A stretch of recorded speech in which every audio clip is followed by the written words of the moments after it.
Et on prend la direction de Kiev et notre correspondante Emmanuel Chaz. Bonjour Emmanuel.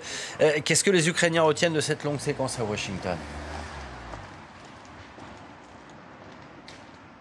Bonjour Damien. Eh bien, écoutez, pour les Ukrainiens, il y a certains points positifs à tirer de ces longues discussions. D'abord, cette annonce faite par Donald Trump qu'il y aurait un échange de prisonniers, plus de 1000, a dit le président américain. Alors, petit bémol, quand le président américain dit que ça se passera prochainement et peut-être immédiatement, ce sont ses mots. Sur l'immédiateté, ce n'est pas possible pour des raisons logistiques, puisque ce genre d'échange de prisonniers, ça prend des semaines, des mois à être organisé. Alors, à moins que ça ait déjà été un accord pris en amont, on verra sans doute pas cette immédiateté. En tout cas, c'est une bonne nouvelle sur le volet humanitaire. Un autre volet humanitaire qui est très important pour les Ukrainiens, c'est que la question des plus de 19 000 enfants ukrainiens qui ont été déportés, transférés de force par la Russie hors Ukraine, ou en tout cas en territoire illégalement occupé et sur le territoire de la Fédération de Russie. Ce sort-là, il a été discuté par les dirigeants européens Volodymyr Zelensky et Donald Trump, avec Volodymyr Zelensky qui a donné des exemples concrets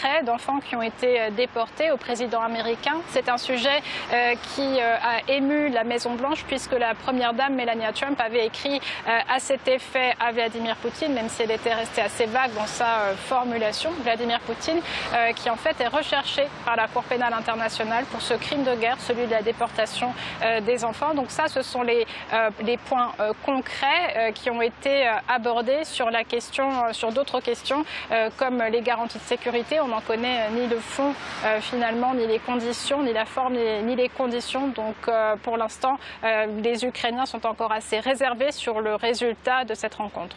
Donc il y a beaucoup d'intentions, beaucoup d'idées, mais il y a quand même des annonces concrètes. Absolument, mais c'est vrai qu'on reste quand même dans le vague côté ukrainien, non seulement sur cette question des garanties de sécurité que je venais d'évoquer, mais aussi on ne parle plus du tout d'un cessez-le-feu.